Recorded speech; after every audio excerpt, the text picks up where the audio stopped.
गडचिरोली जिल्ह्यातील चामोर्शी तालुक्यातील जिल्हा परिषद शाळा हत्तीकेट जवळ असल्याने राष्ट्रीय महामार्ग चौकात नेहमीच वाहतुकीची गर्दी होत असून शाळेच्या आजूबाजूला नाश्ता चायनीजची दुकाने लावल्याने शाळेच्या सभोवताल असलेली दुकानांपासून विद्यार्थ्यांना त्रास होत आहे।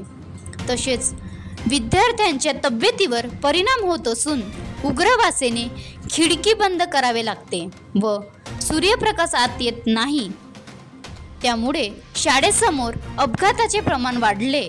तसेच जिल्हा परिषद शाळा देखभाल नगरपंचायतकडे सोपवली आहे, परंतु शाळेच्या सुट्टीच्या वेळेत ट्रॅफिक पोलीस नसते। तसेच सुरजागड लोह प्रकल्पाची वाहतूक करणारे ट्रक वेगाने जात येत असतात व शाळेच्या परिसरात अतिक्रमणामुळे दुर्घटना होत असतात।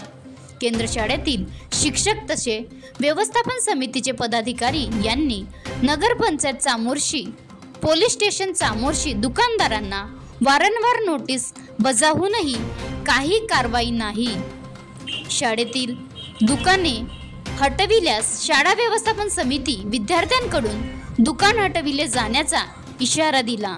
नुकसान झाल्यास शाळा समिती जिम्मेदार राहणार नाही असा इशारा शाळा व्यवस्थापन समितीचे अध्यक्ष कोरटे, उपाध्यक्ष प्रियंका घाटे, सदस्य विकास रायसीडाम, प्राचार्या वत्सला तांबे चांदेकर तसेच मानपल्लेवार, पोटवार इत्यादी उपस्थित होते। महाराष्ट्र लाईव्ह न्यूज धनराज वासेकर, तालुका प्रतिनिधी चामोर्शी।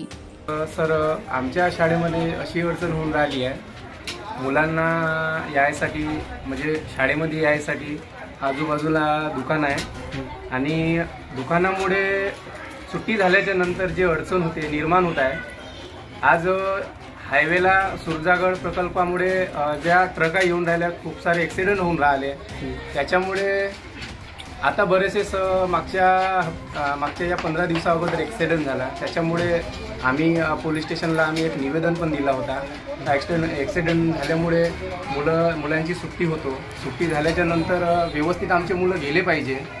तरी PI साहेबांना मी विनंती केली होती की गेटला ट्रॅफिक पोलीस 2 आम्हाला एक सपोर्टसाठी द्यावं म्हणून। आणि सुट्टी झाल्याच्या नंतर हे आजूबाजूचे जे दुकानं अतिक्रमण केलेले आहे शाळेच्या बाजूला, त्या दुकानांना हटवण्याची आम्ही नोटीस दिला आहे नगरपंचायतला, तरी अजूनपर्यंत त्याचा काही पाठपुरावा आला नाही आहे आणि त्यामुळे ट्रॅफिकचं प्रमाण जास्त आहे। तर आमच्या शाळेतले म्हणजे आमच्या शाळेमध्ये इयत्ता 1ली ते 7वीपर्यंतचे 353 विद्यार्थी आहे आणि त्या विद्यार्थ्यांना म्हणजे बाहेर निघताना म्हणजे आतमध्ये येताना 11 वाजता आणि परत 5 वाजता सुट्टी होत असताना त्यांच्यामध्ये की म्हणजे ती जी आहे हायवे असल्यामुळे आणि इथे दुकाने लावले आणि त्याच्यामुळे आमच्या मुलांना सायकल वगैरे ठेवायचं आहे, वाहनं ठेवायची आमचे शिक्षकांचे कर्मचारी वगैरे, तर त्यासाठी आम्हाला खूप अडचणीला सामना द्यावा लागते। बनवा व्हिडिओ, पाठवा व्हिडिओ, आम्ही तुमच्या न्याय हक्कासाठी लढा देऊ। ताज्या बातम्या व घडामोडींसाठी पाहत राहा फक्त महाराष्ट्र लाईव्ह न्यूज। आजच आमच्या चॅनलला सबस्क्राईब करा, शेअर करा, कमेंट करा आणि हो, बेल आयकॉन दबायला विसरू नका। जय महाराष्ट्र।